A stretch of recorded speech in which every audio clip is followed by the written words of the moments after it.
আজকে অত্র মসজিদে জুমার খুতবার সংক্ষিপ্ত বিষয়বস্তু, আমরা কেমন বাংলাদেশ চাই। চলমান পরিবর্তিত রাজনৈতিক পরিস্থিতির আলোকে যেহেতু কথা বলার সুযোগ এসেছে এবং মানুষ কথা বলছে, সেই জায়গা থেকে আমাদের চিন্তা ভাবনা এবং আমাদের আদর্শ কি হওয়া উচিত সেটি মূলত তুলে ধরার চেষ্টা আজকের জুমার খুতবায় আমরা করব ইনশাআল্লাহুল আজিজ। প্রথমত, যেহেতু আমরা আল্লাহ সুবহানাহু তাআলাকে রব এবং ইলাহ হিসেবে বিশ্বাস করি, তার জাত, তার আসমা এবং তার সিফাতে তাকে অদ্বিতীয় এবং একক হিসেবে বিশ্বাস করি এবং তার প্রেরিত রাসূল মুহাম্মদ সাল্লাল্লাহু আলাইহি ওয়াসাল্লামকে সর্বশেষ এবং সর্বশ্রেষ্ঠ রাসূল হিসেবে বিশ্বাস করি, সেহেতু তাদের পৃথিবী পরিচালনায়, রাষ্ট্র পরিচালনায় কী মূলনীতি ছিল যেটি প্রত্যেক মুসলিমের বিশ্বাস করা, কামনা করা এবং চাওয়া অবশ্যই জরুরি, সেই শাসন ব্যবস্থাকে আমরা ইসলামী খেলাফাহ বলে থাকি, খেলাফতের শাসন ব্যবস্থা। তো আমাদের আলোচনার শুরুতে আমরা খেলাফতের শাসন ব্যবস্থা কীরকম হয়, কেমন হওয়া উচিত তার সংক্ষিপ্ত বিবরণী তুলে ধরব। তারপরে আমাদের বর্তমান পরিবর্তিত পরিস্থিতির আলোকে আমরা কি চাচ্ছি সেটি তুলে ধরব। খলিফাহ বা খেলাফাহ বা খা লাম ফা এই শব্দ থেকে নির্গত বহু শব্দ আল্লাহ সুবহানাহু তাআলা পবিত্র কোরআন মাজিদে ব্যবহার করেছেন। যেমন আল্লাহ সুবহানাহু তাআলা আদম আলাইহিসসালাতু ওয়াসসালামের সৃষ্টির ক্ষেত্রেই বলেছেন, ইন্নী জাইলুন ফিল আরদি খলিফা, আমি পৃথিবীতে খলিফা সৃষ্টি করতে চাচ্ছি। খলিফা দ্বারা এখানে মুফাসসিরিনে কেরাম অর্থ করেছেন স্থলাভিষিক্ত, তথা আগে পৃথিবী শাসন করত জিনেরা, এখন জিনদের জায়গায় স্থলাভিষিক্ত হিসেবে আল্লাহ সুবহানাহু তাআলা মানুষকে সৃষ্টি করতে চাচ্ছেন। তো যেহেতু আল্লাহ সুবহানাহু তাআলা মানুষকে পৃথিবী শাসনের স্থলাভিষিক্ত হিসেবে সৃষ্টি করতে চাচ্ছেন, তো এটি কখনোই শুধু ব্যক্তিগত এবং পারিবারিক জীবনের মধ্যে সীমাবদ্ধ নয়, বরং এটি ব্যাপক রাষ্ট্রীয় জীবনের দিকে ইঙ্গিত করে। যেমনটি আল্লাহ সুবহানাহু তাআলা কোরআন মাজিদের অন্য আয়াতে বলেন, ইয়া দাউদ ইন্না জাআলনাকা খলিফাতান ফিল আরদ, হে দাউদ, আমি তোমাকে পৃথিবীতে খলিফা করে দিয়েছি। তা আমরা সকলেই জানি যে দাউদ আলাইহিসসালাতু ওয়াসসালাম শুধু ব্যক্তিগত, পারিবারিক বা সামাজিক জীবন নিয়ে ব্যস্ত ছিলেন না, বরং তাকে আল্লাহ সুবহানাহু তাআলা রাজা, বাদশাহ তথা শাসন ক্ষমতাও প্রদান করেছিলেন। এবং আল্লাহ সুবহানাহু তাআলার পরবর্তী আদেশ থেকে এটি আরও স্পষ্ট হয়, ফাহকুম বাইনান নাস বিল হক, যেহেতু আমি তোমাকে শাসন ক্ষমতা প্রদান করেছি, অতএব তুমি মানুষের মধ্যে বিচার ফায়সালা করো সত্যের উপর ভিত্তি করে, কখনোই মিথ্যার উপর, ধোঁকা, অসততার উপর ভিত্তি করে বিচার ফায়সালা করবে না, বরং সততার উপর ভিত্তি করে বিচার ফায়সালা করবে। এটি আল্লাহর আদেশ দাউদ আলাইহিসসালাতু ওয়াসসালামকে লক্ষ্য করে, এবং আল্লাহ বলছেন, আমি দাউদকে খলিফা করে দিয়েছি পৃথিবীতে। ওয়ালা তাত্তাবিউল হাওয়া ফায়ুদিল্লুকা আন সাবিলিল্লাহ, আর কখনোই নিজের আত্মার, নিজের প্রবৃত্তির অনুসরণ করবে না, নফসে শয়তানির অনুসরণ করবে না, মন যেটা চাইবে সেটাই করবে, তা কখনোই করবে না। অনুরূপী আল্লাহ সুবহানাহু ওয়া তাআলা আরও বহু আয়াতে শাসন ক্ষমতা প্রদানের ওয়াদা করেছেন। যেমন আল্লাহ সুবহানাহু ওয়া তাআলা বলেন, ওয়া'আদাল্লাহুল্লাযীনা আমানু মিনকুম ওয়া আমিলুস সালিহাত, জেনে রাখো আল্লাহর ওয়াদা তোমাদের জন্য, তোমাদের মধ্যে যারা আল্লাহর প্রতি ঈমান আনয়ন করবে এবং সৎ আমল করবে, তাদের জন্য আল্লাহ সুবহানাহু ওয়া তাআলার ওয়াদা, লা ইস্তাখলিফান্নাহুম ফিল আরজ, আল্লাহ অবশ্যই পৃথিবীতে তাদেরকে শাসন ক্ষমতা দান করবেন। এটি আল্লাহর ওয়াদা তাদের জন্য যারা ঈমান আনয়ন করে এবং সৎ আমল করে, তাদেরকে আল্লাহ পৃথিবীতে শাসন ক্ষমতা দিবেন। কামাস্তাখলাফাল্লাযীনা মিন ক্বাবলিহিম, যেমন আল্লাহ তাদের পূর্বে যারা এরকম ঈমান আনয়ন করেছে, সৎ আমল করেছে, তাদেরকে শাসন ক্ষমতা দিয়েছিলেন। ওয়ালা ইউমাক্কিনান্না লাহুম দীনাহুমুল্লাযী ইরতাদা লাহুম, এবং আল্লাহ সুবহানাহু ওয়া তাআলা তার দ্বীনকে জমিনে মজবুত করবেন, শক্তিশালী করবেন। ওয়ালা ইউবাদদিলান্নাহুম মিন বা'দি খাউফিহিম আমনা, আর আল্লাহ সুবহানাহু ওয়া তাআলা যে ভীতির পরিবেশ আছে, এই ভীতির পরিবেশ পরিবর্তন করে দিয়ে নিরাপত্তার পরিবেশ দান করবেন। এবং আল্লাহ সুবহানাহু ওয়া তাআলা পরবর্তীতে আরও বলেছেন, পৃথিবীতে শিরক থাকবে না, তাওহীদ প্রতিষ্ঠিত হবে, এবং মানুষকে সালাত এবং যাকাত প্রদানের আদেশ প্রদান করেছেন। তো এই আয়াত থেকে, সূরা নূরের এই 55 এবং 56 নং আয়াত থেকে আমাদের জন্য আজকের বক্তব্যের দলিল হচ্ছে আল্লাহ সুবহানাহু ওয়া তাআলা তাদেরকে ওয়াদা করেছেন, যারা আল্লাহর প্রতি ঈমান আনয়ন করে, সৎ আমল করে, আল্লাহ তাদেরকে পৃথিবীতে শাসন ক্ষমতা দিবেন, আল্লাহর দ্বীনকে আল্লাহ পৃথিবীতে শক্তিশালী করবেন, মজবুত করবেন, এবং ভীতির পরিবেশের পরিবর্তে পৃথিবীতে নিরাপত্তার পরিবেশ বিরাজ করবে। আর নিরাপত্তার পরিবেশ শাসন ক্ষমতা ছাড়া বিরাজ করা সম্ভব নয়। যেমনটি রাসূলুল্লাহ সাল্লাল্লাহু আলাইহি ওয়াসাল্লাম হাদিসে বলেছেন যে এমন একদিন আসবে অচিরেই যখন মানুষ মক্কা অথবা মদিনা থেকে ইয়ামানের সানআ পর্যন্ত সফর করবে, কিন্তু সে রাস্তায় আল্লাহ ব্যতীত আর কাউকে ভয় পাবে না, এত বেশি নিরাপত্তা বিরাজ করবে। এই ধরনের বহু হাদিস রাসূল সাল্লাল্লাহু আলাইহি ওয়াসাল্লাম বলেছেন, যেখানে ইসলামী খেলাফতের বিজয়ের সাথে সাথে নিরাপত্তার বিষয়টিকে সম্পৃক্ত করে দেওয়া হয়েছে। যে ইসলামী খেলাফতের বিজয় মানেই পৃথিবীতে এমন নিরাপত্তা যে একজন মানুষ একাই, একজন মহিলা নারী মানুষ একাই হাজার হাজার কিলোমিটারের পথ সফর করবে, কিন্তু সে কাউকে ভয় করবে না আল্লাহ ব্যতীত। পৃথিবীতে এতটা নিরাপত্তা বিরাজ করবে ইসলামী খেলাফতের কারণে, যা আল্লাহ সুবহানাহু ওয়া তাআলা কোরআন মাজিদে বললেন, যা রাসূল সাল্লাল্লাহু আলাইহি ওয়াসাল্লাম হাদিসে বলেছেন। সম্মানিত উপস্থিতি, তো এইরকম আরও বহু আয়াত আল্লাহ সুবহানাহু ওয়া তাআলা, যেমন কখনো তিনি ইস্তাখলিফ এই শব্দ ব্যবহার করেছেন, আবার কখনো ইয়ারিস উত্তরাধিকারী করা, জমিনের উত্তরাধিকারী করা শব্দ আল্লাহ সুবহানাহু ওয়া তাআলা ব্যবহার করেছেন। কখনো খালায়েফ খালিফায়ের বহুবচন শব্দ ব্যবহার করেছেন, যেমন আল্লাহ সুবহানাহু ওয়া তাআলা বলছেন নূহ আলাইহিস সালাতু ওয়াস সালাম এবং তার সাথে যারা সঙ্গী সাথী ছিল তাদের ক্ষেত্রে, ফাকাযযাবুহু ফানাজ্জায়নাহু ওয়া মান মা'হু ফিল ফুলক, যখন আমি কাফেরদেরকে ধ্বংস করে দিলাম এবং যারা নৌকায় আরোহণ করেছিল তাদেরকে মুক্তি দিয়ে দিলাম, ওয়াজআলনাহুম খালায়েফ, আর তাদেরকে পৃথিবীতে পরবর্তী উত্তরাধিকারী শাসন ক্ষমতা দিয়ে দিলাম, পরবর্তী খলিফা তাদেরকে করে দিলাম যারা নৌকায় আরোহণ করেছিল। ওয়া আগরাকনাল্লাযীনা কাযযাবু বিআয়াতিনা, আর যারা আমার আয়াতকে অস্বীকার করেছিল তাদেরকে ডুবিয়ে দিয়েছি বন্যাতে। এমনই কথা আল্লাহ সুবহানাহু ওয়া তাআলা আর এক আয়াতে বলেছেন, ওয়ালাকাদ আহলাকনাল কুরুনা মিন ক্বাবলিকুম, আমরা তোমাদের পূর্বে বহু জাতি বহু গোত্রকে ধ্বংস করে দিয়েছি যারা অত্যাচার করেছিল, যাদের নিকটে রসুল পাঠানো হয়েছিল কিন্তু তারা রসুলকে অস্বীকার করেছিল। তারপরে কি করেছি, সুম্মা জাআলনাকুম খালাইফা ফিল আরজ, তারপরে তোমাদেরকে পৃথিবীতে প্রতিষ্ঠিত করেছি, তোমাদেরকে রাজত্ব দিয়েছি, তোমাদেরকে শাসন ক্ষমতা দিয়েছি, লিনানজুরা কাইফা তা'মালুন, এটি দেখার জন্য যে তোমরা কেমন করো, তোমাদের কাজ দেখার জন্য, পরীক্ষা করার জন্য। সম্মানিত উপস্থিতি, তো আমাদের মূল কথা ছিল যে আল্লাহ সুবহানাহু ওয়া তাআলা পবিত্র কোরআন মাজিদে খালিফা শব্দ ব্যবহার করেছেন, সরাসরি খালিফা শব্দ ব্যবহার করেছেন, খালাম ফা থেকে নির্গত ইস্তাখলিফ শব্দ ব্যবহার করেছেন, যার প্রত্যেকটি দ্বারাই উদ্দেশ্য হচ্ছে আল্লাহ সুবহানাহু ওয়া তাআলা রাষ্ট্র ক্ষমতার কথা উল্লেখ করেছেন পবিত্র কোরআনে, এবং রাষ্ট্র ক্ষমতার সাথে ইসলামী খেলাফতের সাথে নিরাপত্তাকে সংশ্লিষ্ট করে দিয়েছেন, সম্পৃক্ত করে দিয়েছেন।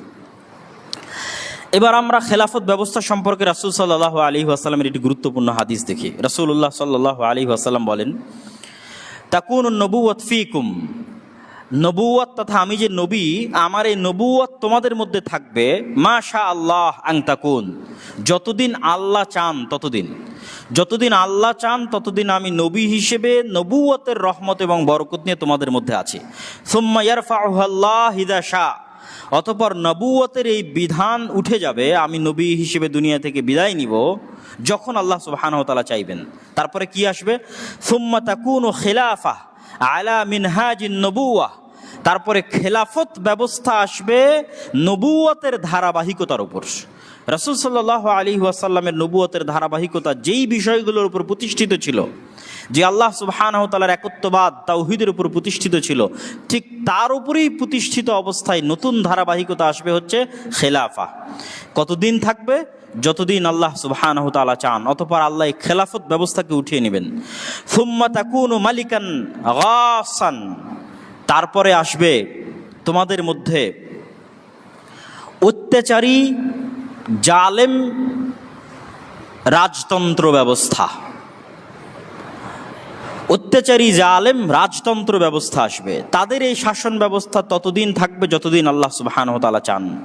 তারপরে আসবে মালিকান জাবারিয়ান, জোর জবরদখল পূর্বক রাজত্ব ব্যবস্থা, জোর যার মুল্লুক তার, স্বৈরাচারী ব্যবস্থা, মানুষ নিজের ক্ষমতা নিজের জোর খাটিয়ে ক্ষমতা দখল করবে এবং রাজত্ব পরিচালনা করবে। তারপরে আল্লাহ সুবহানাহু ওয়া তাআলা এটিকে উঠিয়ে নেবেন। তারপরে আবারও খেলাফত ব্যবস্থা ফিরে আসবে আলা মিনহাজিন নবুওয়াহ, ঠিক নবুয়ত যেই ব্যবস্থার উপর প্রতিষ্ঠিত ছিল ওই নবুয়তি ব্যবস্থার উপর পুনরায় খেলাফত ফিরে আসবে। তো রাসূল সাল্লাল্লাহু আলাইহি ওয়াসাল্লাম প্রথমে তার নবুয়তি ব্যবস্থাপনার ঘোষণা দিলেন, তারপরে খেলাফত ব্যবস্থাপনা, এবং খেলাফত ব্যবস্থাপনা প্রায় ৩০ বছর যাবৎ 4 খলিফার মাধ্যমে রাসূল সাল্লাল্লাহু আলাইহি ওয়াসাল্লামের মৃত্যুর পরে অব্যাহত ছিল। আবু বকর, ওমর, ওসমান, আলী রাদিয়াল্লাহু তাআলা আনহুম। এবং তারপরেও মাঝে মধ্যে বহু খলিফা রাশেদাহ, সৎ শাসক আল্লাহ সুবহানাহু ওয়া তাআলা পাঠিয়েছিলেন। আর আমরা ওই যুগে বসবাস করছি যেই যুগকে রাসূল সাল্লাল্লাহু আলাইহি ওয়াসাল্লাম 4 নম্বরে উল্লেখ করেছেন, তথা জোর জবর দখলপূর্বক। যদিও এটা গণতান্ত্রিক যুগে আমরা বসবাস করছি, কিন্তু এই গণতন্ত্রটাও জোর জবর দখলের ভিত্তিতেই চলে। দলীয় আধিপত্যের ভিত্তিতেই গণতন্ত্র পরিচালিত হয় এবং গণতন্ত্রে একজন মানুষকে আর একজন মানুষের গোলাম বানানো হয়। সুতরাং আমরা সেই চতুর্থ যুগে বসবাস করছি। যদিও সরাসরি রাসূল সাল্লাল্লাহু আলাইহি ওয়াসাল্লামের গণতন্ত্রের নাম নেননি, কিন্তু গণতান্ত্রিক ব্যবস্থার যেই ফলাফল আমরা দেখতে পাই সেই ফলাফল এটি প্রমাণ করে যে এটি সেই জোর জবর দখলপূর্বক শাসন ব্যবস্থা চলতেছে। এখানে দলীয় আধিপত্যের ভিত্তিতে মানুষ শাসন ক্ষমতা পরিচালনা করে থাকে। তো সর্বশেষে রাসূল সাল্লাল্লাহু আলাইহি ওয়াসাল্লাম যে বললেন খেলাফত ব্যবস্থা পুনরায় আসবে, সেটির আরেকটি হাদিসে তার স্পষ্ট প্রমাণ পাওয়া যায়।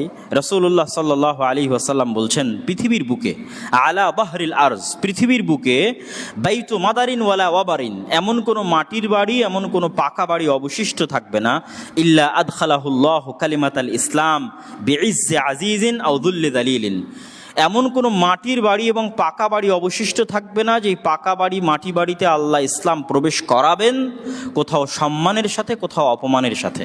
তো এই যে সারা পৃথিবীব্যাপী যে খেলাফা প্রতিষ্ঠিত হবে, সেটি কিয়ামতের পূর্ব মুহূর্তের খেলাফা, যার কথা রাসূলুল্লাহ সাল্লাল্লাহু আলাইহি ওয়াসাল্লাম আগের হাদিসে বলেছেন।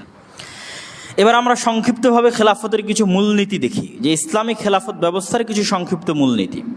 ইসলামী খেলাফত ব্যবস্থার সবচেয়ে বড় মূলনীতি হচ্ছে, ইসলামী খেলাফতে এই বিশ্বাস রাখা হয় যে ক্ষমতা এবং রাজত্বের মালিক কোনো মানুষ নয়, জনগণ নয়, কোনো পরিষদ নয়, কোনো কমিটি নয়, কোনো দেশ নয়। ক্ষমতা এবং রাজত্বের একচ্ছত্র মালিকানা আল্লাহ সুবহানাহু ওয়া তাআলার। এবং এটি শুধু আক্ষরিক অর্থে নয়, বরং বাস্তবিক অর্থে বিশ্বাস করা হয়। এবং আল্লাহ সুবহানাহু ওয়া তাআলা কোরআন মাজিদে বারবার এটির ঘোষণা দিয়েছেন। যেমন আল্লাহ সুবহানাহু ওয়া তাআলা বলেন, ফাহাজামুহুম বিইজনিল্লাহ ওয়া কাতালা দাউদ জালুতা, দাউদ জালুতকে হত্যা করলো, ওয়া আতাহুল্লাহুল মুলকা, আর আল্লাহ দাউদকে রাজত্ব দিয়ে দিলেন।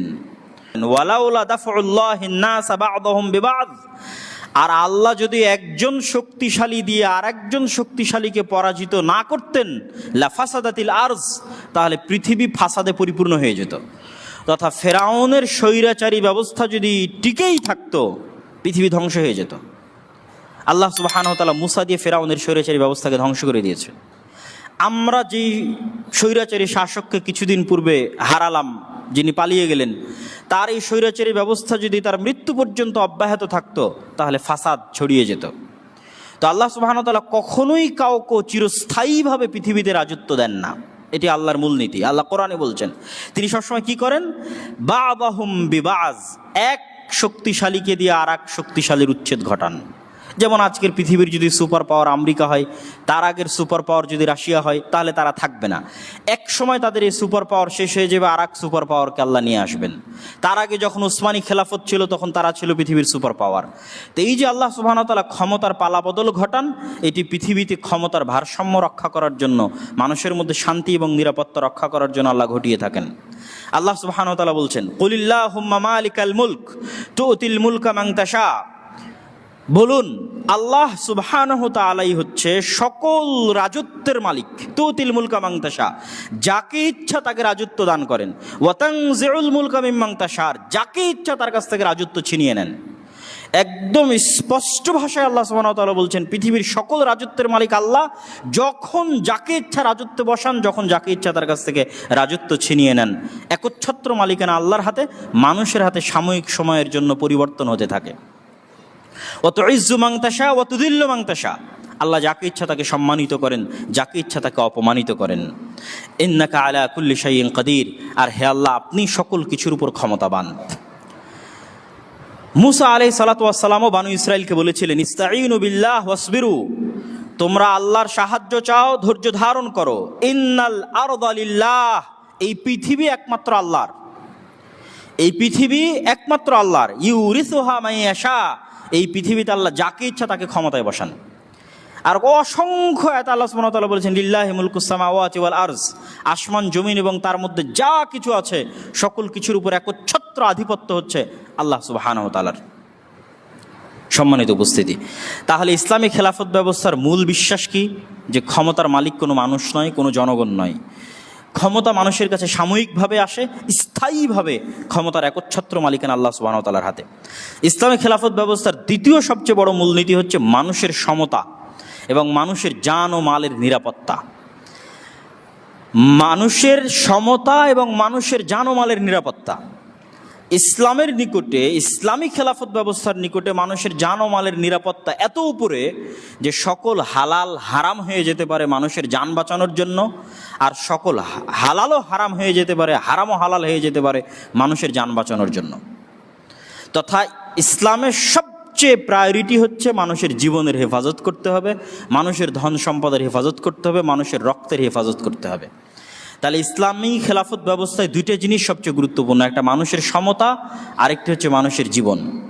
যেমন মানুষ যদি মারা যায় আর ওই অবস্থায় যদি শুকুরের গোস্ত থাকে, তাহলে শুকুরের গোস্ত তার জন্য খাওয়া হালাল। কেননা জীবন বাঁচানো ইসলামে সবচেয়ে বেশি গুরুত্বপূর্ণ, সবচেয়ে দামি, সবচেয়ে প্রায়োরিটি। আর সমতার বিষয়টি আল্লাহ সুবহানাহু ওয়া তাআলা কোরআন মাজিদে স্পষ্ট করে দিয়েছেন। তিনি মানুষকে সবসময় মানুষ হিসেবে সম্বোধন করেছেন। যখন তিনি মানুষকে সম্বোধন করেছেন তখন মানুষ হিসেবে সম্বোধন করেছেন। ডোম, চামার, মেথর, মুচি, বানু ইসরাইল, ইহুদি, খ্রিস্টান, মুসলমান, যত গোত্র, যত দল, যত রং, যত বর্ণ, কে সাদা কে কালো, সকলকে আল্লাহ সুবহানাহু ওয়া তাআলা এককভাবে সম্বোধন করেছেন। ইয়া আইয়ুহান নাস, এই মানুষেরা, হে কালো আফ্রিকান মানুষেরা, হে সাদা চামড়ার ইউরোপিয়ান আমেরিকান মানুষেরা, হে বাঙালিরা, হে পাকিস্তানিরা, হে আফগানিস্তানিরা, সৌদিরা, যে যত কিছুর উপর ভিত্তি করে বিভেদ হয়ে আছে, সবাই আল্লাহ সুবহানাহু ওয়া তাআলার নিকট মানুষ। কিভাবে? ইন্না খালাকনাকুম মিন যাকারি ওয়া উনসা, তোমাদের সবাইকে আমি এক পুরুষ আর এক নারী থেকে সৃষ্টি করেছি, অতএব সবাই সমান। কে কালো কে সাদা, আর কে ডোম কে চামার, কে মেথর, কে মুচি, সবাই আল্লাহর নিকটে সমান। সবাই আল্লাহর নিকটে আল্লাহর বান্দা, সবাই আল্লাহর নিকটে আদম এবং হাওয়ার সন্তান। ইন্না খালাকনাকুম মিন যাকারি ওয়া উনসা, এক পুরুষ আর এক নারী থেকে সৃষ্টি করেছি। ওয়া জাআলনাকুম শুউবান ওয়া ক্বাবাইলা লিতাআরাফু, আর তোমাদেরকে জাতি আর গোত্রের মধ্যে ভাগ করে দিয়েছি, ভাষার দৃষ্টিতে ভাগ করে দিয়েছি, জাতি গোত্র হিসেবে ভাগ করেছি যেন তোমরা পরস্পরকে চিনতে পারো। ইন্না আকরামাকুম ইনদাল্লাহি আতকাকুম, আর আল্লাহর নিকটে তোমাদের সম্মান তোমাদের রং, জাতি, গোত্র ইত্যাদির উপর ভিত্তি করে নির্ধারিত হবে না। আল্লাহর নিকটে যোগ্যতার একমাত্র মাপকাঠি তোমাদের তাকওয়া। অতএব কে কত যোগ্য, যোগ্যতা প্রদর্শন করো তাকওয়ায়। কোন ঘরে জন্মগ্রহণ হয়েছে, কোন বংশে জন্মগ্রহণ হয়েছে, এটি দিয়ে আল্লাহ সুবহানাহু ওয়া তাআলা কাউকে মাপেন না। আল্লাহর নিকটে যোগ্যতার একমাত্র মাপকাঠি হচ্ছে তাকওয়া। এবং এই আয়াত প্রমাণ করে যে পৃথিবীতেও মানুষকে যোগ্যতার ভিত্তিতে মূল্যায়ন করা উচিত। পৃথিবীতে মানুষকে তার রং, তার কালার, তার জাতি, গোত্রভেদে মূল্যায়ন না করে তাকেও তার যোগ্যতা অনুযায়ী মূল্যায়ন করা উচিত। তো যোগ্যতার অনেক ক্যাটাগরি থাকতে পারে, কিন্তু আল্লাহর নিকটে একটাই ক্যাটাগরি, সেটি তাকওয়া। আর দুনিয়াতে যোগ্যতার অনেক ক্যাটাগরি থাকতে পারে। যদি বিশ্ববিদ্যালয়ের ভিসি নির্ধারণ করার দরকার হয়, তাহলে যে সবচেয়ে যোগ্য, সবচেয়ে শিক্ষিত তাকে নির্ধারণ করতে হবে। যদি হিসাব রক্ষক নির্ধারণ করার প্রয়োজন হয়, তাহলে যে সবচেয়ে ভালো হিসাব বুঝে তাকে নির্ধারণ করতে হবে। এটা একটা যোগ্যতা। তথা যোগ্যতার মাপকাঠিতে মানুষকে নিয়োগ দিতে হবে, কোটার ভিত্তিতে নয় বা অন্য কোনো কিছুর ভিত্তিতে নয়। মানুষের সমতার বিষয়ে আল্লাহ সুবহানাহু ওয়া তাআলার এই আয়াতের পাশাপাশি রাসূল সাল্লাল্লাহু আলাইহি ওয়াসাল্লামের একটি হাদিসও আমাদের জন্য স্মরণীয়। বিদায় হজ্জের ভাষণে রাসূল সাল্লাল্লাহু আলাইহি ওয়াসাল্লাম বলেন, ইয়া আইয়ুহান নাস, হে মানব জাতি। তিনিও এখানে আল্লাহর মতো মানুষকে মানুষ হিসেবে সম্বোধন করেছেন। ইন্না রাব্বাকুম ওয়াহিদ, তোমাদের প্রতিপালক একজন। ওয়া ইন্না আবাকুম ওয়াহিদ, আর তোমাদের সবার পিতা একজন। পৃথিবীর কালো, সাদা, বৌদ্ধ, হিন্দু, মুসলমান সবার পিতা একজন। আলা আলা ফাজদালি আরাবিয়্যিন আলা আজামিয়্যিন, কোনো আরবের কোনো প্রাধান্য নেই কোনো অনারবের উপরে।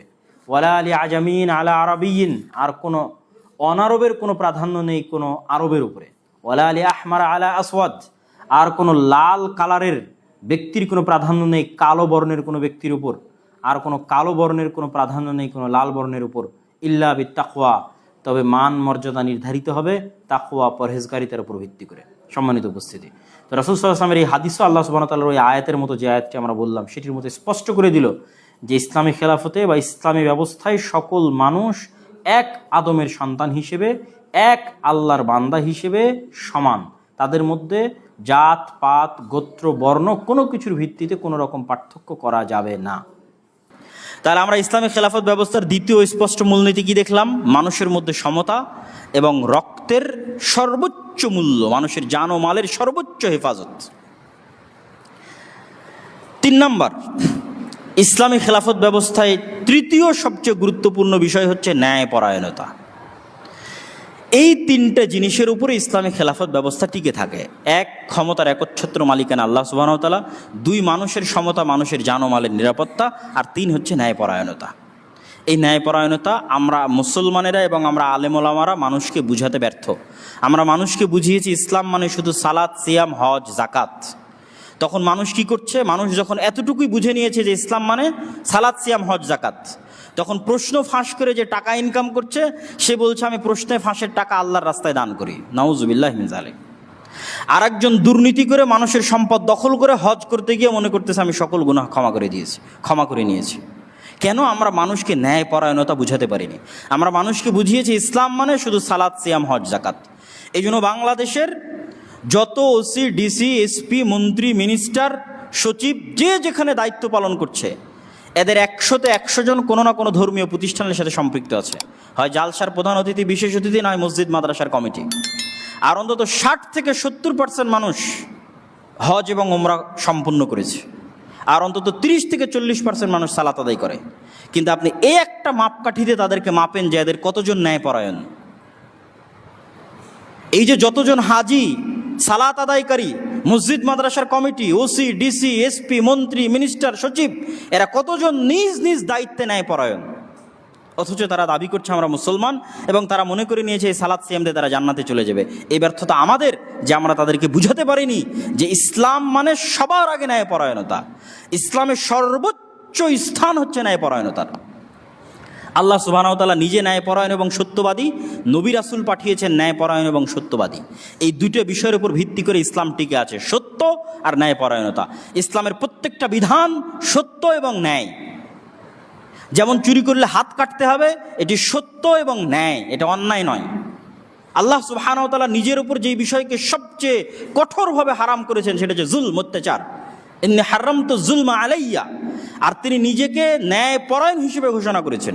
এই জন্য পৃথিবীতে যত মানুষ ন্যায় পাবে না, তাদের ন্যায় দেওয়ার দায়িত্ব আল্লাহর কিয়ামতের মাঠে। যদি তিনি ওই সমস্ত মানুষকে কিয়ামতের মাঠে ন্যায় না দিতে পারেন, তাহলে তিনি রব হিসেবে মিথ্যুক, নাউজুবিল্লাহ। কিন্তু তিনি তা হবেন না, এটাই তার ওয়াদা। তাহলে তার সবচেয়ে বড় বৈশিষ্ট্য হচ্ছে তিনি ন্যায়পরায়ণ। তিনি তার সাথে সম্পৃক্ত সকল গুনাহ ক্ষমা করে দিবেন। কিন্তু এক মানুষ আর এক মানুষের উপর জুলুম করবে, এটা যতক্ষণ ওই মানুষ ক্ষমা না করবে ততক্ষণ আল্লাহ ক্ষমা করবেন না, কেননা তিনি ন্যায়পরায়ণ। কিন্তু আমাদের কাছে ন্যায়পরায়ণতাই সবচেয়ে অবহেলিত। মসজিদ বলেন, মাদ্রাসা বলেন, ইসলামী দল বলেন, সংগঠন বলেন, সব জায়গাতে সালাত, সিয়াম, হজ, জাকাত আছে, ন্যায়পরায়ণতা নাই। ইসলামী দলের আমির তাকেই, ওই কর্মীকে বেশি মূল্যায়ন করে যে চামচামি করে, যার যোগ্যতা আছে তাকে মূল্যায়ন করে না। যত ইসলামী দল সংগঠন আছে, যত মসজিদ মাদ্রাসা আছে, সব জায়গাতে সালাত, সিয়াম, হজ, জাকাত আছে, ন্যায়পরায়ণতা নাই। তাহলে ইসলামী রাষ্ট্র ব্যবস্থার তৃতীয় মৌলিক ভিত্তি হচ্ছে ন্যায়পরায়ণতা। আজকে যদি বাংলাদেশের সকল মানুষ নামাজি হয়ে যায় আর সকল নারী পর্দাশীলা হয়ে যায়, তাহলে কি বাংলাদেশ ইসলামী রাষ্ট্র? জি না। বাংলাদেশ তখন ইসলামী রাষ্ট্র যখন এখানে একজনের প্রতি অন্যায় করা হবে না, তখন ইসলামী রাষ্ট্র। কেউ কারো সম্পদ অন্যায়ভাবে ভক্ষণ করতে পারবে না, কেউ কারো প্রতি অন্যায়ভাবে প্রহার করতে পারবে না, কেউ কারো ন্যায্য অধিকার অন্যায়ভাবে ছিনিয়ে নিতে পারবে না, তখন ইসলামী রাষ্ট্র। তখন যদি নামাজ নাও পড়ে তাহলে সেটা আল্লাহ সুবহানাহু ওয়া তাআলা ক্ষমা করে দিবেন, কিন্তু রাষ্ট্র ইসলামী। তখন যদি কেউ পর্দা নাও করে তো আল্লাহ সুবহানাহু ওয়া তাআলা ক্ষমা করে দিতে পারেন, কিন্তু রাষ্ট্র ইসলামী। তাহলে আমাদের মাথা থেকে এই চিন্তা বের করে দিতে হবে যে আমরা যেটাকে মনে করছি এটাই ইসলাম, জি না। ইসলামের মূল ভিত্তি ন্যায়পরায়ণতা। তাহলে একটা ইসলামী দল কখন ইসলামী দল? যখন তার মধ্যে ন্যায়পরায়ণতা আছে। খালি ইসলামের নামে বড় বড় লেকচার দিলে ইসলামী দল জি না। একটা মাদ্রাসা কখন ইসলামী মাদ্রাসা? শুধু কোরআন হাদিস পড়াচ্ছে জি না, ওর মধ্যে ন্যায়পরায়ণতা আছে প্রতিষ্ঠানের মধ্যে, তখন এটা ইসলামী মাদ্রাসা। তাহলে আল্লাহ সুবহানাহু ওয়া তাআলা কোরআন মাজিদে কি বলছেন? ইন্নাল্লাহা ইয়া'মুরুকুম আন তুআদ্দুল আমানাতি ইলা আহলিহা। হে দুনিয়ার মানুষ, আল্লাহ তোমাদেরকে আদেশ দিচ্ছে তোমরা আমানত যে যতটুকু পাওয়ার হকদার তাকে ততটুকু পৌঁছে দাও। এটাই ন্যায়পরায়ণতার ভিত্তি। ওয়াইদা হাকামতুম বাইনান নাস আন তাহকুমু বিল আদল। আর যখন তোমরা মানুষের মধ্যে বিচার ফায়সালা করবে তখন ন্যায়পরায়ণতার সাথে করো। ইয়া আইয়ুহাল্লাযীনা আমানু কুনু কাওয়ামিনা লিল্লাহি শুহাদা বিল কিসত। হে ঈমানদারগণ, তোমরা সাক্ষী হও ন্যায়পরায়ণতার ভিত্তিতে। ওয়ালা ইয়াজরিমান্নাকুম শানআনু কওমিন আলা আল্লা তা'দিলু। কোনো মানুষের প্রতি ব্যক্তিগত বিদ্বেষ, কোনো জাতি, কোনো দল, কোনো গোত্রের প্রতি তোমার ব্যক্তিগত বিদ্বেষ তোমাকে যেন ন্যায়পরায়ণতা থেকে দূরে সরিয়ে না দেয়। ই'দিলু হুয়া আকরাবু লিত-তাকওয়া। ন্যায়পরায়ণতা প্রতিষ্ঠা করো, ন্যায়পরায়ণতাই হচ্ছে তাকওয়ার সবচেয়ে নিকটবর্তী। আল্লাহ সুবহানাহু ওয়া তাআলা আরো বলেন, ওয়া ইন হাকামতা ফাহকুম বাইনাহুম বিল কিসত। হে মুহাম্মদ সাল্লাল্লাহু আলাইহি ওয়াসাল্লাম, যখন মানুষের মধ্যে বিচার ফায়সালা করবেন ন্যায়পরায়ণতার সাথে করবেন। ইন্নাল্লাহা ইউহিব্বুল মুকসিতিন। আল্লাহ ন্যায়পরায়ণতাকারীদেরকে ভালোবাসেন।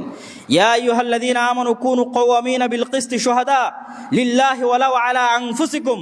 হে ঈমানদারগণ, তোমরা ন্যায়পরায়ণতার ভিত্তিতে সাক্ষী দাও, যদিও সেটি তোমার নিজের বিরুদ্ধে হয়, যদিও তোমার আত্মীয় স্বজনের বিরুদ্ধে হয়, বাপ মায়ের বিরুদ্ধে হয়, কিন্তু ন্যায়পরায়ণ থাকো। রাসূলুল্লাহ সাল্লাল্লাহু আলাইহি ওয়াসাল্লাম এই জন্য হাদিসের মধ্যে বলেছেন, সাবআতু ইউদিল্লুহুমুল্লাহু ইয়াওমা লা দিল্লা ইল্লা দিল্লুহ। 7 শ্রেণীর মানুষকে আল্লাহ বিশেষ ছায়া দিবেন কিয়ামতের মাঠে। তো 1 নম্বরে তাহাজ্জুদ গুজারকেও বলা নাই, 1 নম্বরে নফল সিয়াম পালনকারীকেও বলা নাই, 1 নম্বরে বলা আছে ইমামুন আদিল, ন্যায়পরায়ণ দায়িত্বশীল। ওসি ন্যায়পরায়ণ, ডিসি ন্যায়পরায়ণ, মন্ত্রী ন্যায়পরায়ণ, প্রিন্সিপাল ন্যায়পরায়ণ, পরিচালক ন্যায়পরায়ণ, আমির ন্যায়পরায়ণ। ন্যায়পরায়ণ দায়িত্বশীলকে আল্লাহ সবার আগে সম্মান দিবেন, কারণ আল্লাহ সুবহানাহু ওয়া তাআলা নিজে ন্যায়পরায়ণ, তিনি ন্যায়পরায়ণতাকে ভালোবাসেন। তাহলে এটি হলো ইসলামী শাসন ব্যবস্থার তৃতীয় সবচেয়ে গুরুত্বপূর্ণ জিনিস। আমরা এবার চলে আসি ইসলামী খেলাফতের নির্বাচন ব্যবস্থা কিভাবে হয়। ইসলামী খেলাফতের নির্বাচন ব্যবস্থা আহলুল হাল্লি ওয়াল আকদ তথা যারা দেশের জ্ঞানীগুণী ব্যক্তি, তাদের একটা টিম থাকবে, কমিটি থাকবে, তারা সবসময় সর্বোচ্চ যোগ্য ব্যক্তিকে নেতা হিসেবে ঘোষণা করবে। যেমনটা আবু বকর রাদিয়াল্লাহু তাআলা আনহু তার পরবর্তীতে ওমর রাদিয়াল্লাহু তাআলা আনহুকে করেছিলেন, এবং ওমর রাদিয়াল্লাহু তাআলা আনহু যখন বিদায় নিয়ে চলে যাচ্ছেন তখন তিনি 6 সদস্য বিশিষ্ট কমিটি করে দিয়েছিলেন, যারা তৎকালীন সময়ে সর্বশ্রেষ্ঠ, সবচেয়ে জ্ঞানী, আল্লাহওয়ালা, তাকওয়াবান, পরহেজগার সাহাবী ছিলেন। তাদেরকে বলেছিলেন, তোমরা তোমাদের মধ্যে পরামর্শ করে যাকে ভালো মনে করবে তাকে নেতা নির্ধারণ করবা। তারা পরবর্তীতে ওসমান রাদিয়াল্লাহু তাআলা আনহুকে নেতা নির্ধারণ করেন, তার পরবর্তীতে তারা আলী রাদিয়াল্লাহু তাআলা আনহুকে নেতা নির্ধারণ করেন। এবং এই ব্যবস্থাটি ইসলামী ফোকাহাদের দৃষ্টিতে সবচেয়ে গ্রহণযোগ্য ব্যবস্থা। যেমনটি আমরা বর্তমান যে অন্তর্বর্তীকালীন সরকার, এই অন্তর্বর্তীকালীন সরকার নির্ধারণের ক্ষেত্রে দেখলাম যে এটি ভোটের মাধ্যমে নির্ধারিত হয়নি, বরং ছাত্ররা, সেনাবাহিনীর প্রধানেরা এবং দেশের জ্ঞানীগুণী ব্যক্তি বা বিভিন্ন রাজনৈতিক দলের নেতারা তারা একত্রিত হয়ে দেশের মধ্যে যিনি উচ্চশিক্ষিত, জ্ঞানী, পণ্ডিত এরকম একজনকে তারা বাছাই করার চেষ্টা করেছে, যিনি সততা, ন্যায়পরায়ণতার মাধ্যমে দেশ পরিচালনা করবে। মূলত এটিই হচ্ছে ইসলামের নেতা নির্বাচনের সিস্টেম। যেই সিস্টেম অন্তর্বর্তীকালীন সরকার গঠিত হলো, এই সিস্টেমটাই হচ্ছে ইসলামের নেতা নির্বাচন করার সিস্টেম, তথা দেশের শ্রেষ্ঠ জ্ঞানীগুণী পণ্ডিতরা একত্রিত হয়ে রাজনৈতিক স্বার্থের ঊর্ধ্বে উঠে একজন যোগ্য, জ্ঞানী, সৎ ব্যক্তিকে দেশের নেতা হিসেবে ঘোষণা করবেন। আজ আমরা প্রায় 100 বছর যাবৎ খেলাফতবিহীন বসবাস করছি। তাহলে এই 100 বছর যাবৎ খেলাফতবিহীন বসবাস করছি কোন সিস্টেমের মধ্যে? গণতান্ত্রিক সিস্টেমের মধ্যে। গণতন্ত্র দিয়ে কি ইসলামী খেলাফা প্রতিষ্ঠা হওয়া সম্ভব? সম্ভব নয়। প্রমাণ গত 100 বছর। গত 100 বছরে পৃথিবীর বহু দেশে, বহু দল গণতন্ত্র দিয়ে ইসলাম প্রতিষ্ঠা করার চেষ্টা করেছে, সাকসেসফুল হয়নি। এটা সম্ভব নয়। কিভাবে সম্ভব? গণতান্ত্রিক ব্যবস্থার পরিপূর্ণ ধ্বংসের উপর ভিত্তি করে, অথবা আর যে কোনো ব্যবস্থা, সেটি গণতন্ত্র হোক, সমাজতন্ত্র হোক, আর যে কোনো ব্যবস্থা পৃথিবীতে শাসন কাজ চালাচ্ছে, ওই ব্যবস্থার পরিপূর্ণ ধ্বংসের উপর ভিত্তি করে ইসলামী খেলাফতের পরিপূর্ণ উত্থান হবে। কোনো একটা সিস্টেমকে পরিপূর্ণ ধ্বংস না করে আরেকটা সিস্টেম পরিপূর্ণ বাস্তবায়ন করা অসম্ভব, যার প্রমাণ গত 100 বছর। গণতন্ত্রকে টিকিয়ে রেখে পরিপূর্ণ ইসলামী খেলাফা অসম্ভব, আকাশ কুসুম কল্পনার সামনে। গণতন্ত্রকে পরিপূর্ণ ধ্বংস হতে হবে, সেখান থেকে ইসলামী খেলাফার উত্থান ঘটবে। এবং পৃথিবীর বহু জায়গায় ঘটেছে। আমরা যদি শাসন ব্যবস্থার দিক থেকে তুলনা করি, আকিদা বা মাযহাবের দিক থেকে না, আফগানিস্তানের কথা যদি আমরা তুলনা করি, যে সেটি খেলাফা যেহেতু পুরো পৃথিবীব্যাপী হয়, এই জন্য তারা সেটিকে খেলাফা নাম দেয়নি, তারা নাম দিয়েছে ইমারা। কিন্তু ওখানে আগের সকল সিস্টেম পরিপূর্ণ ব্যর্থ হয়েছিল বলেই তাদের এই ইমারা সিস্টেমের উত্থান ঘটানো তাদের পক্ষে সম্ভব হয়েছে। কিন্তু আগের সিস্টেমগুলো যদি টুকটাকও কাজ করত, তাহলে এই পরিপূর্ণ উত্থান সম্ভব হতো না।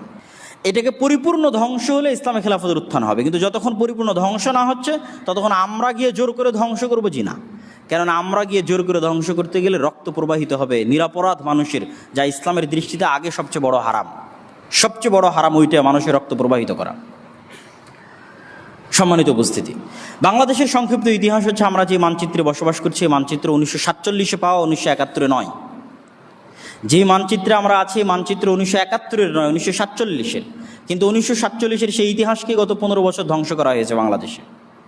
এবং বাংলাদেশকে একমুখী এবং এক ব্যক্তি কেন্দ্রিক ইতিহাস পড়ানো হয়েছে, যে 1971 বাংলাদেশের জন্ম, আর একজন ব্যক্তি বাংলাদেশ স্বাধীন করেছে, আর কারো এখানে কোনো অংশগ্রহণ নাই। এটি ছিল সম্পূর্ণ মিথ্যা একটি ইতিহাসের উপর ভিত্তি করে বাংলাদেশের জাতিসত্তাকে ধ্বংস করা। তাহলে 1947 আমরা পেলাম কিভাবে? 190 বছরের ব্রিটিশ বিরোধী আন্দোলনের মুখে। 190 বছরের ব্রিটিশ বিরোধী আন্দোলনের পূর্বে কি ছিল? 190 বছর ব্রিটিশ বিরোধী আন্দোলনের পূর্বে এখানে ছিল মোগলদের অধীনস্থ, দিল্লিতে মোগলরা ছিল, মোগলদের অধীনস্থ মুসলিম শাসন ব্যবস্থা বাংলায়। তার পূর্বে কি ছিল? তার পূর্বে ছিল স্বাধীন সুলতানি শাসন আমল। তখন দিল্লির মোগল মুসলিম শাসকরা বাংলার উপর পরিপূর্ণ কন্ট্রোল রাখতো না, বরং এখানে স্বাধীনভাবে সুলতানি শাসন আমল পরিচালিত হতো গৌড়কে কেন্দ্র করে। যে গৌড়টা হচ্ছে চাঁপাইনবাবগঞ্জের সোনা মসজিদ থেকে নিয়ে শুরু করে একদম ওল্ড স্টেশন মালদা রোড পর্যন্ত, এটি ছিল মূলত প্রায় 500 বছরের স্বাধীন সুলতানি শাসন আমলের মূল রাজধানী। এবং ওই মসজিদগুলো স্বাধীন সুলতানি শাসন আমলে তৈরি করা। নওগাঁর কুসুম্বা মসজিদ, রাজশাহীর বাঘা মসজিদ এবং চাঁপাইনবাবগঞ্জের সোনা মসজিদ, আর বর্ডার পার হওয়ার পর থেকে ওল্ড স্টেশন পর্যন্ত যেটা হাতের দুই ধারে যত মসজিদ আছে সব মসজিদ। তাহলে এটি ছিল সেই সময়ের রাজধানী। স্বাধীন সুলতানি শাসন আমলের পর মোগলদের অধীনস্থ বাংলা, মোগলদের অধীনস্থ বাংলার পর হচ্ছে ব্রিটিশদের অধীনস্থ বাংলা। 190 বছর ব্রিটিশদের বিরুদ্ধে তিতুমির, তারপরে হাজি শরীয়তুল্লাহ, তাদের মতো বড় বড় মানুষ, তারপরে ভারতে হচ্ছে সৈয়দ আহমদ বেরেলভি, শাহ ইসমাইল শহীদ, তাদের মতো মানুষদের যে বিদ্রোহ, যে জেহাদ পুনরায় মুসলমানদের শাসন ক্ষমতা ফিরিয়ে আনার জন্য, সেটিরই ধারাবাহিকতায় 1947 আমরা স্বাধীনতা পাই। যদিও ব্রিটিশরা যখন দেখলো স্বাধীনতা দিতে হবে, তখন তারা সেকুলারদের হাতে স্বাধীনতা দিয়ে গেছে। যারা জেহাদ করেছিল সশস্ত্র ইসলামকে ফিরিয়ে আনার জন্য, তাদের হাতে তারা ক্ষমতা দিয়ে যায়নি। এটি তাদের একটি নিজস্ব প্ল্যান পরিকল্পনা ছিল। এই জন্য সেকুলারদের যে তারা দল তৈরি করে এবং সেই দলের হাতে তারা ক্ষমতা দিয়ে যায়। মুসলিম লীগ আর কংগ্রেসের হাতে ভারত, পাকিস্তান, বাংলাদেশের ক্ষমতা দিয়ে যাওয়া হয়। আর এই বাংলা যেহেতু কোনোদিনই কেন্দ্র হতে পারেনি, কেন্দ্র যেহেতু ছিল কলকাতা কেন্দ্রিক, সেহেতু পাকিস্তান তথা 1947 পাকিস্তান প্রতিষ্ঠা হওয়ার আগ পর্যন্ত দীর্ঘ ব্রিটিশ শাসন আমলে রাজধানী ছিল কলকাতা। সেহেতু বাংলায় কিছুই ছিল না, না স্কুল কলেজ, না পাটকল, না বস্ত্রকল, না গার্মেন্টস, না ব্যবসা বাণিজ্য, না স্কুল, না কলেজ, না বিশ্ববিদ্যালয়, কিছুই ছিল না। এই অঞ্চলের মুসলমানের অধপতনের কারণে বঙ্গভঙ্গের সিদ্ধান্ত হয় 1905-এ, যেটা হিন্দুদের আন্দোলনের কারণে রদ হয়ে যায় 1911-তে। পরে মুসলমানদের অন্তরের শান্তির জন্য প্রতিষ্ঠা করা হয় ঢাকা বিশ্ববিদ্যালয়, প্রথম শিক্ষা প্রতিষ্ঠান এই বাংলায়। এবং আইয়ুব খানও যখন লিখেছেন, তিনি যখন এই বাংলায় এসেছেন, তখন এখানে কোনো স্কুল কলেজ ছিল না, কোনো পাট বা বস্ত্রকল, কোনো গার্মেন্টস কিছুই ছিল না। এতটা অনুন্নত ছিল এই অঞ্চল। কিন্তু এই অঞ্চলের অধিকাংশ মানুষ ছিল মুসলমান। তাদেরকে হিন্দু জমিদারেরা দীর্ঘ 190 বছর যাবৎ নীল চাষ সহ বিভিন্ন কিছুর মাধ্যমে শোষণ করেছে। তাহলে এই যে 1905-এর বঙ্গভঙ্গ তথা পূর্ববঙ্গ, এই যে পূর্ববঙ্গের মুসলমানদেরকে কেন্দ্র করে যে জাতীয়তা, এই জাতীয়তার উপর ভিত্তি করে শেরে বাংলা একে ফজলুল হক, হোসেন শহীদ সোহরাওয়ার্দী, তারা শুরুর দিকে চাইতেন আমরা দুই বাংলা মিলে এক বাংলাদেশ করব। কিন্তু কলকাতার হিন্দু দাদা বাবুদের দ্বিমতের কারণে তারা বাঙালিত্বের পরিচয় পরে, আগে মুসলমানিত্ব রক্ষা করতে হবে, এই জন্য হাজার হাজার কিলোমিটার দূরের পাকিস্তানের সাথে যুক্ত হয়ে মুসলিম লীগ করে ভোটের ভিত্তিতে এই মানচিত্রটাকে স্বাধীন করেছেন 1947-এ, যে মানচিত্রে আমরা বসবাস করছি। পরে পাকিস্তানিদের অহংকারের কারণে এবং পাকিস্তান সেনাবাহিনীর জুলুমের কারণে যে যুদ্ধ হয়, সেটি হচ্ছে 1971-এর যুদ্ধ, যেটিকে জাস্ট আমরা এই মানচিত্র থেকে পাকিস্তানিদের সরিয়ে বাঙালিদের প্রতিষ্ঠিত করেছি। কিন্তু 1971-এর এই স্বাধীনতার পর বারবার সেনা অভ্যুত্থান এবং হত্যা শেখ মুজিবুর রহমানের হত্যা, জিয়াউর রহমানের হত্যা, এগুলো সংগঠিত হয়েছে কেন? মুক্তিযোদ্ধার নন মুক্তিযোদ্ধার একটা যে বিভেদ, মুক্তিযোদ্ধা এবং রাজাকারের যে বিভেদ, যারা এই ইতিহাস পড়বে তারা দেখবে মুক্তিযোদ্ধা এবং রাজাকারের এই বিভেদের কারণে বাংলাদেশে কত ক্ষতি হয়েছে। ওই শুরুর দিকে সেনাবাহিনীর মধ্যে দ্বন্দ্ব চলতো, কারা মুক্তিযোদ্ধা সেনাবাহিনী, কারা পাকিস্তান ফেরত সেনাবাহিনী। সেই দ্বন্দ্বের কারণে এতগুলো সেনা অভ্যুত্থান হয়েছে ওই সময়। ওই দ্বন্দ্বের ভিত্তিতে শেখ মুজিবুর রহমানের হত্যা হয়েছে, দ্বন্দ্বের ভিত্তিতে জিয়াউর রহমানের হত্যা হয়েছে। পাশাপাশি আরও একটি বিষয় এই অঞ্চলে সংঘটিত হয়েছিল, সেটি হচ্ছে 1971-এ যুদ্ধ চলাকালীন সময় 7 দফার গোপন চুক্তি হয়েছিল। তৎকালীন প্রবাসী সরকার সেই চুক্তিতে স্বাক্ষর করেছিল বিদেশের মাটিতে বসে, যেই চুক্তির মধ্যে লেখা ছিল বাংলাদেশের নিজস্ব কোনো সেনাবাহিনী থাকবে না, বাংলাদেশের সেনাবাহিনী থাকবে না, জাস্ট প্যারামিলিটারি থাকবে, মিলিশিয়া থাকবে নিরাপত্তা রক্ষার জন্য। কখনো বাংলাদেশের প্রয়োজন হলে ভারত সাপোর্ট দিবে, তথা ভারতের একটা করদ রাজ্যে ওই চুক্তির ভিত্তিতে পরিণত করা হয়েছিল বাংলাদেশকে। এবং ভারতীয় গোয়েন্দা সংস্থা রয়ের অধীনে মুজিব বাহিনী নামে একটি বাহিনী গঠন করা হয়, যারা পরবর্তীতে রক্ষী বাহিনী নামে বাংলাদেশের প্রায় শত শত হাজার হাজার যুবককে হত্যা করেছে। যদিও ওই সমস্ত যুবকেরা ছিল বামপন্থী, তারাও কার্ল মার্কস এবং লেনিনের মতবাদে প্রভাবিত হয়ে এই দেশে সমাজতন্ত্র প্রতিষ্ঠা করতে চাইতো, কিন্তু তারা তৎকালীন সরকারের বিরোধী হওয়ায় তৎকালীন সরকারের রক্ষী বাহিনীতে ওই সমস্ত উচ্চশিক্ষিত তরুণদেরকে হত্যা করে, যার ফলশ্রুতিতে বাংলাদেশে দুর্ভিক্ষ দেখা দেয় 1974 সালে। তাহলে এই যে বাংলাদেশের অবস্থা সার্বিক 1947 থেকে 1975 পর্যন্ত যদি আমরা ধরি, গণনা করি, তাহলে এই অবস্থার ভিত্তিতে আমাদের কাছে যেটি শিক্ষণীয়, সেই শিক্ষণীয় বিষয়গুলোকে সামনে রেখেই আমি বাংলাদেশের জন্য কিছু প্রস্তাবনা বা আমরা কেমন বাংলাদেশ দেখতে চাই সেটি তুলে ধরার চেষ্টা করব। বাংলাদেশের জন্য এই প্রস্তাবনার আমরা এইভাবে উল্লেখ করতে পারি, বাক্যটা এইভাবে লিখতে পারি যে যতদিন এই ডেমোক্রেটিক সিস্টেম পরিপূর্ণ ব্যর্থ না হচ্ছে, ততদিন এই ব্যবস্থাটাকে কতটা শারঈ বান্ধব এবং কতটা জনবান্ধব করা যায়, শারঈ বান্ধব, শরীয়ত বান্ধব এবং জনবান্ধব করা যায়, তার জন্য চেষ্টা করা। তো প্রথমত আমরা জনবান্ধবের বিষয়টাই আলোচনা করি, যে বাংলাদেশে এখন যে সিস্টেম চলতেছে সংসদীয় গণতন্ত্র, এই সিস্টেমটা এমনভাবে তৈরি যে এখানে যেই প্রধানমন্ত্রী হবে সেই স্বৈরাচার হয়ে যাবে, স্বাভাবিক। এই দেশে কোনো প্রদেশ নাই, কোনো প্রাদেশিক সিস্টেম নাই, এককেন্দ্রিক ক্ষমতা। এই এককেন্দ্রিক ক্ষমতা হওয়ার কারণে যেই প্রধানমন্ত্রী হবে সে অটোমেটিক স্বৈরাচার হয়ে যাবে। তাহলে এই ব্যবস্থার পরিবর্তন করে ক্ষমতার ভারসাম্য নিয়ে আসা দরকার। সম্ভব হলে বাংলাদেশের মধ্যে প্রাদেশিক সিস্টেম চালু করা দরকার, যেন অন্তত প্রদেশের মুখ্যমন্ত্রীর সাথে প্রধানমন্ত্রীর ক্ষমতার ভারসাম্য থাকে এবং কেউ চাইলেই যেন এক ঝটকায় স্বৈরাচার না হয়ে যেতে পারে।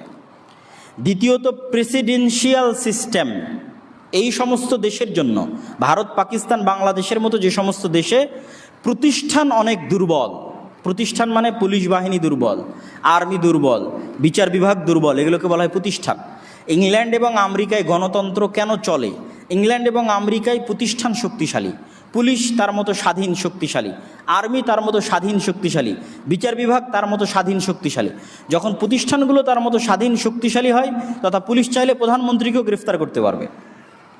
এই স্বাধীন শক্তিশালী হওয়ার কারণে ওই দেশগুলোতে এখন পর্যন্ত গণতন্ত্র টিকে আছে, যদিও ওই গণতন্ত্রের চাইতে ইসলামী খেলাফা হাজার গুণে ভালো, যদি তারা জানতো এবং বুঝতো। কিন্তু আমাদের দেশে চলে না কেন? আমাদের দেশের প্রতিষ্ঠানগুলো দুর্বল। যে সরকারি আসে সে প্রতিষ্ঠানকে নিজের পকেটে নিয়ে নেয়। যেমন গত 15 বছর এই সরকার পুলিশকে নিজের ব্যক্তিগত বাহিনীর মতো ব্যবহার করেছে, র্যাবকে ব্যক্তিগত বাহিনীর মতো ব্যবহার করেছে, তথা পুলিশের কোনো স্বতন্ত্রতা নাই, র্যাবের কোনো স্বতন্ত্রতা নাই, বিচার বিভাগের কোনো স্বতন্ত্রতা নাই।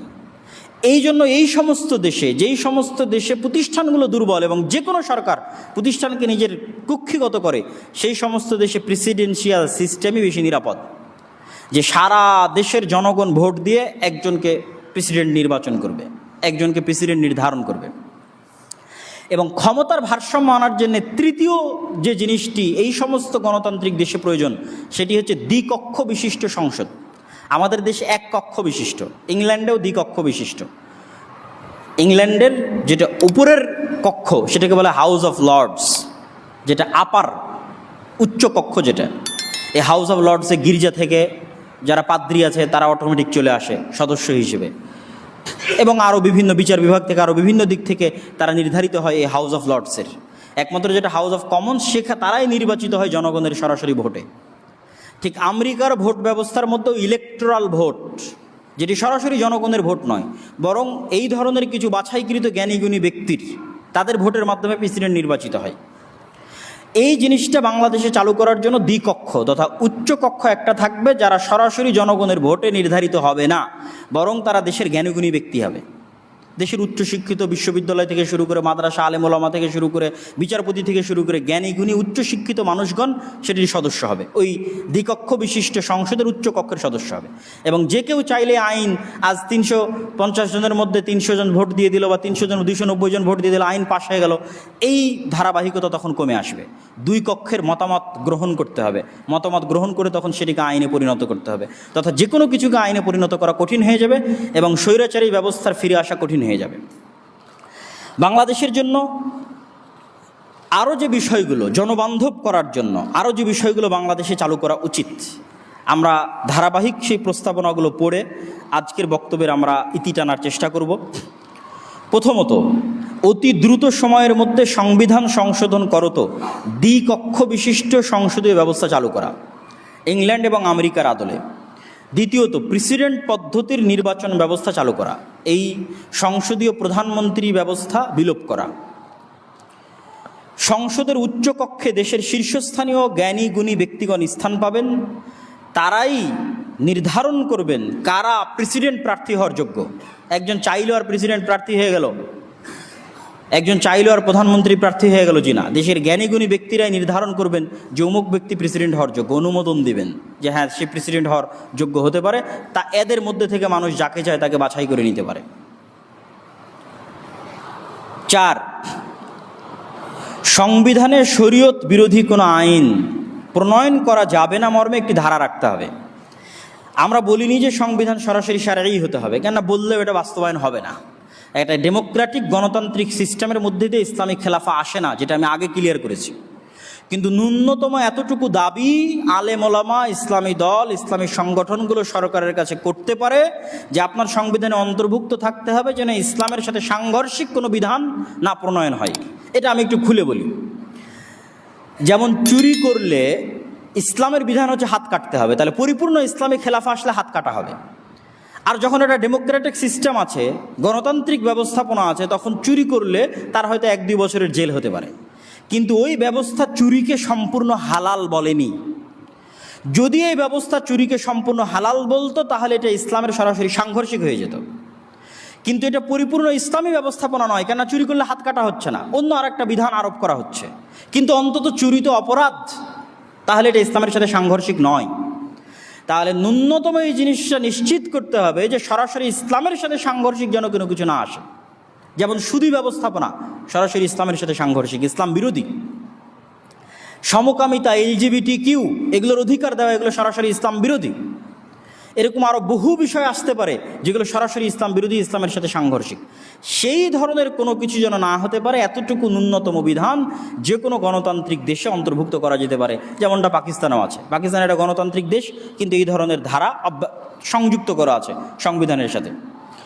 মুসলিম পারিবারিক আইন সহ যে সমস্ত আইন চলমান আইনেও শারঈ বিধান অনুযায়ী হয়ে থাকে, যেমন এখনও বাংলাদেশে জমি জায়গার বন্টন শারঈ বিধান অনুযায়ী হয়, তালাক বা বিবাহ রেজিস্ট্রি ন্যূনতম হলেও শারঈ বিধান অনুযায়ী পরিচালনা করার ব্যবস্থা আছে, সেটা একটা নির্দিষ্ট মাযহাব অনুযায়ী হলেও শারঈ বিধান অনুযায়ী।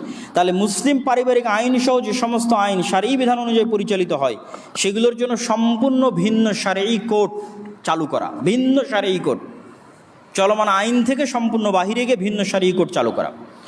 সুদবিহীন ইসলামী অর্থনীতিকে প্রতিষ্ঠা করার ব্যবস্থা করা, যেটি জনকল্যাণমূলক ইসলামী অর্থনীতি।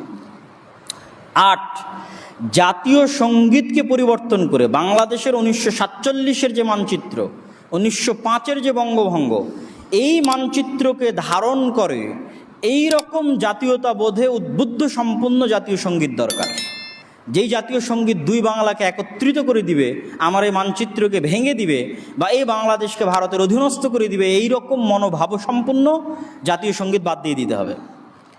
9, ভারতের সাথে যত দাসত্বের চুক্তি আছে সকল চুক্তি ছিন্ন করতে হবে এবং সমতার ভিত্তিতে চুক্তিগুলোকে নবায়ন করতে হবে। সেটি ট্রানজিট হোক, করিডোর হোক, সমুদ্র বন্দর প্রদান করা হোক, যা কিছু হোক, সকল কিছু নির্ধারণ হতে হবে সমতার ভিত্তিতে, গোলামি বা দাসত্বের ভিত্তিতে নয়। 10, তিস্তা পদ্মা সহ ভারত বাংলাদেশের মধ্যে যত যৌথ নদী আছে সকল যৌথ নদীর ন্যায্য হিস্সা ভারতের নিকট থেকে বুঝে নিতে হবে এবং নদীগুলোকে পুনরুজ্জীবিত করার জন্য আপ্রাণ চেষ্টা করতে হবে। ভবিষ্যৎ পৃথিবীতে যদি কোনোদিন বিশ্বযুদ্ধ হয় সেটি পানিকে নিয়েই হতে পারে, আর আল্লাহ সুবহানাহু ওয়া তাআলা এই দেশে পানির অফুরন্ত ব্যবস্থা রেখেছে, কিন্তু সেগুলোকে হত্যা করা হচ্ছে। 300-এর অধিক নদী মৃত্যুবরণ করেছে শুধু ভারতের বিভিন্ন বাঁধের কারণে। মরুভূমিতে পরিণত হয়ে গেছে পদ্মার মতো নদী, তিস্তার মতো নদী। আর এই মরুভূমিতে পরিণত হওয়া নদীতে যখন আবার পানি আসে তখন বন্যার কারণে হাজার হাজার গ্রাম ডুবে যায়। এই ব্যবস্থার বিলোপ হতে হবে। 11, প্রাদেশিক ব্যবস্থা চালু করতে হবে যাতে ক্ষমতার এক কেন্দ্রীকরণ সম্ভব না হয়, যে ক্ষমতা একজনের হাতে কুক্ষিগত হয়ে গেল আর সে স্বৈরাচার হয়ে গেল, এটি যেন সম্ভব না হয়। 12, রাজধানীর বিকেন্দ্রীকরণ করতে হবে, সব কিছু রাজধানীতে, আর রাজধানীর বাইরে কিছু নয়। আর কত চাপ নিবে এ ঢাকা? আপনি যতই মেট্রো রেল করেন, যতই এক্সপ্রেসওয়ে করেন, যতই ফ্লাইওভার করেন, আপনি যদি রাজধানীকে বিকেন্দ্রীকরণ না করেন তাহলে এই ঢাকা একদিন বসবাসের অনুপযোগী হয়ে যাবে। অতএব রাজধানী ভিন্ন করতে হবে, ব্যবসায়িক রাজধানী, প্রশাসনিক রাজধানী, অফিস আদালত পৃথক পৃথক করতে হবে, বিভিন্ন জায়গায় হতে হবে, সব কিছু ঢাকায় হতে হবে, এমনটি যেন না হয়। 13, বিচার ব্যবস্থা সম্পূর্ণরূপে স্বাধীন করে দিতে হবে, তাহলে ক্ষমতার ভারসাম্য আসবে। 14, পুলিশ বাহিনীকে সংস্কার করত জনবান্ধব হিসেবে গড়ে তুলতে হবে এবং পুলিশকে যেন কেউ রাজনৈতিক স্বার্থে ব্যবহার না করতে পারে, এই জন্য পুলিশকে একটা স্বতন্ত্র বাহিনী হিসেবে গড়ে তুলতে হবে। যেমন আর্মি একটা স্বতন্ত্র বাহিনী, পুলিশকে এরকম স্বতন্ত্র বাহিনী হিসেবে গড়ে তুলতে হবে, যেন তারা কারো রাজনৈতিক স্বার্থ চরিতার্থের জন্য জনগণের উপর গুলি না চালায়।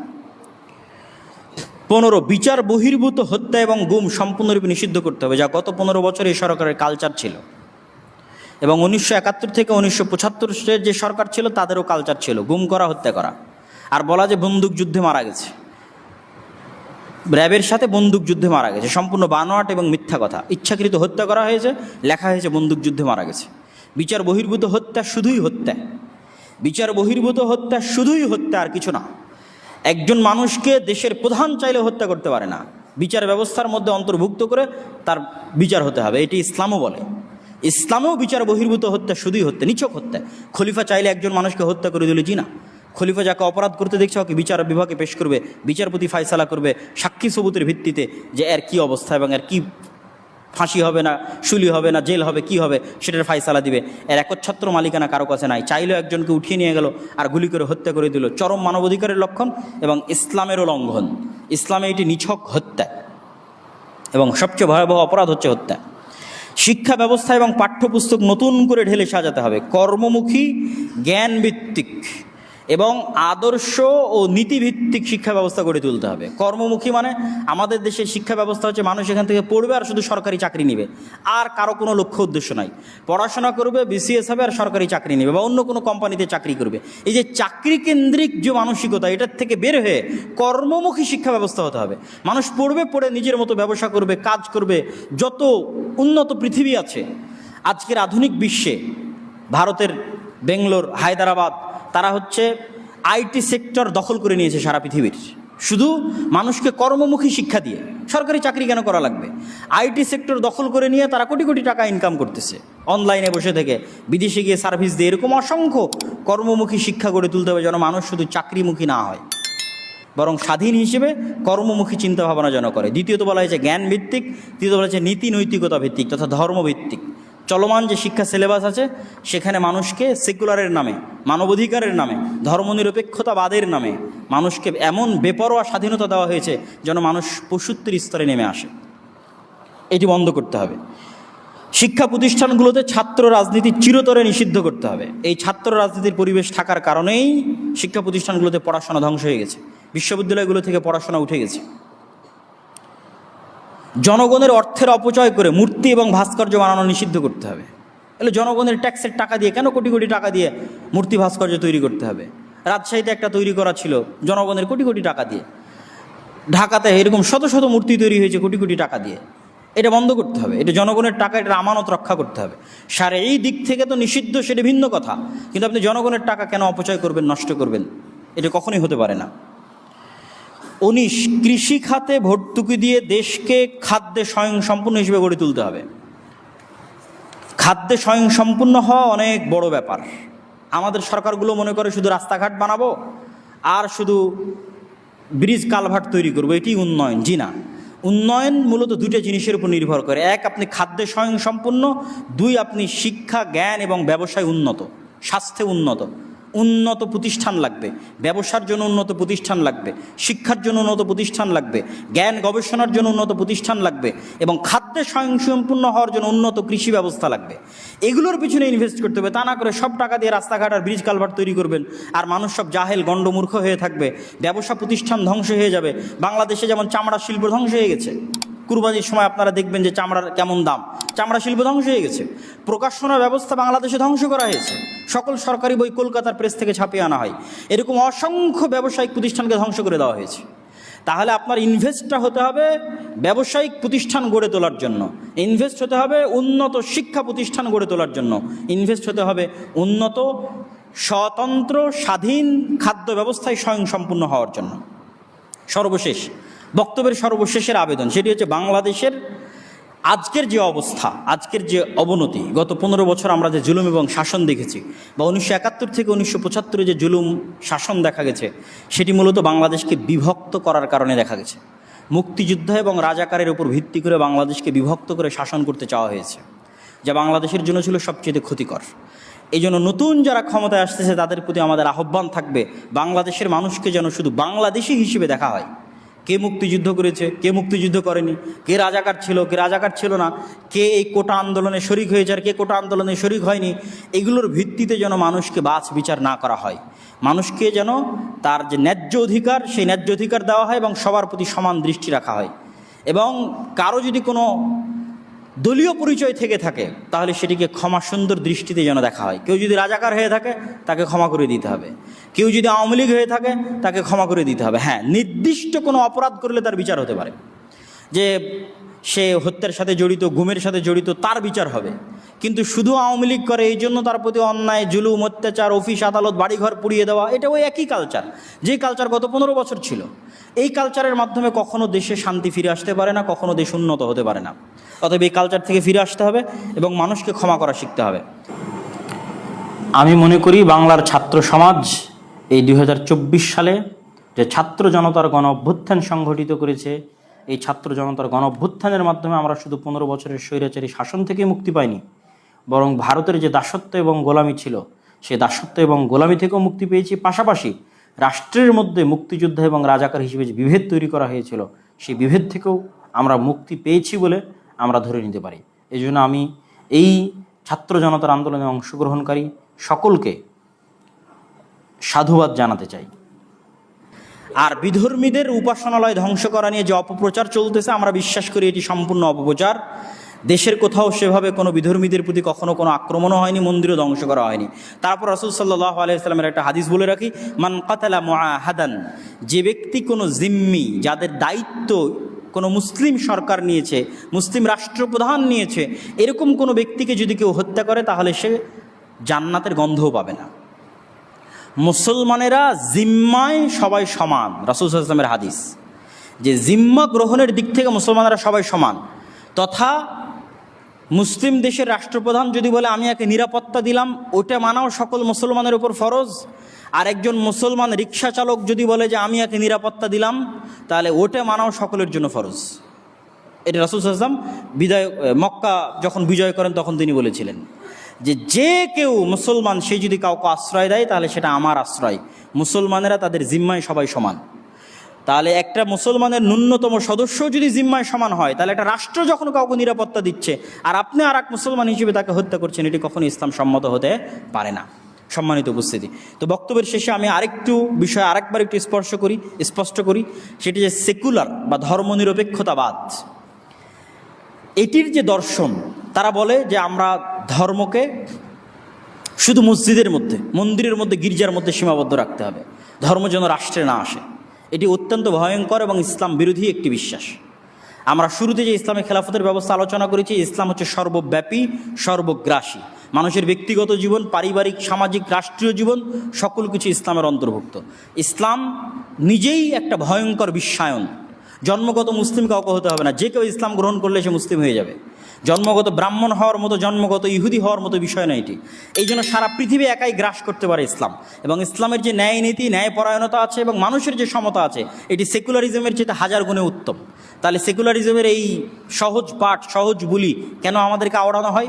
এই জন্য আমাদেরকে আওড়ানো হয় যে সেকুলারিজমের নামে, মানবাধিকারের নামে মানুষকে এত বেশি স্বাধীনতা দেওয়া যে মানুষ শয়তান এবং পশুর স্তরে চলে যায়। মানুষ বলবে যে আমি জেনা করতে চাই, তাহলে এটাও তার অধিকার। মানুষ বলবে যে আমি সমকামী হতে চাই, এটাও তার অধিকার। এই পর্যায়ে যেন মানুষকে নামিয়ে আনা যায়, এই জন্য সেকুলারিজমের এই মিষ্টি বুলি আওড়ানো হয়। সম্মানিত উপস্থিতি, তারা মানুষকে শয়তানের দাস বানাতে চায়। তা আমরা আমাদের এই বক্তব্যের শেষাংশে এসে যদি সারমর্ম করি, সেটি হচ্ছে যে ইসলামিক খেলাফত ব্যবস্থা চায় মানুষের দাসত্ব থেকে বের হয়ে সবাই সমানভাবে আল্লাহর দাসত্বের অধীনস্থ হোক। একজন খলিফাও আল্লাহ সুবহানাহু ওয়া তাআলার দাস, আর খলিফার অধীনস্থ যে মামুর, সেও আল্লাহ সুবহানাহু ওয়া তাআলার দাস। এবং সকলের সমান ভিত্তিতে তার সমাধিকার নিশ্চিত করুক এবং সমান ভিত্তিতে, ন্যায়পরায়ণতার ভিত্তিতে জান ও মালের হেফাজতের মাধ্যমে একটি শান্তিপূর্ণ শাসন ব্যবস্থা গড়ে উঠুক। এটি হচ্ছে ইসলামী খেলাফতের মূল ভিত্তি। এর বাইরে আর যে কোনো থিওরি আসুক না কেন, সেই থিওরি অকার্যকর এবং সেই থিওরি পরিপূর্ণ শান্তি, পরিপূর্ণ নিরাপত্তা প্রদানে ব্যর্থ। কিন্তু ওই থিওরি আসার জন্য এই সমস্ত থিওরিকে পরিপূর্ণ ব্যর্থ হতে হবে। আর এই সমস্ত থিওরি যতদিন পরিপূর্ণ ব্যর্থ না হচ্ছে, ততদিন সেটিকে কতটা জনবান্ধব এবং কতটা শরীয়ত বান্ধব করা যায়, তার জন্য আমাদের জায়গা থেকে চেষ্টা করতে হবে, আমাদের জায়গা থেকে দাওয়াত দিতে হবে। প্রভাবক শক্তি হিসেবে দেশের রাজনীতিতে, প্রভাবক শক্তি হিসেবে আমাদের সক্রিয় অংশগ্রহণ অব্যাহত রাখতে হবে। যেন যে কেউ চাইলেই দেশে ইসলাম বিরোধী কোনো আইন প্রণয়ন করে দিল, যে কেউ চাইলেই দেশে অন্যায় কিছু করলো, সেটি যেন সম্ভব না হয়। এই জন্য মুসলমানদেরকেও এই যে চলমান প্রক্রিয়া আছে, এই প্রক্রিয়াতে সক্রিয় অংশগ্রহণ থাকতে হবে প্রভাবক শক্তি হিসেবে, যেন একটি শারঈ বান্ধব এবং একটি জনবান্ধব রাষ্ট্র গড়ে তুলতে আমরা পারি। যার জন্য আমি প্রায় 20 বা 21টি প্রস্তাবনা আজকের আলোচনায় তুলে ধরেছি।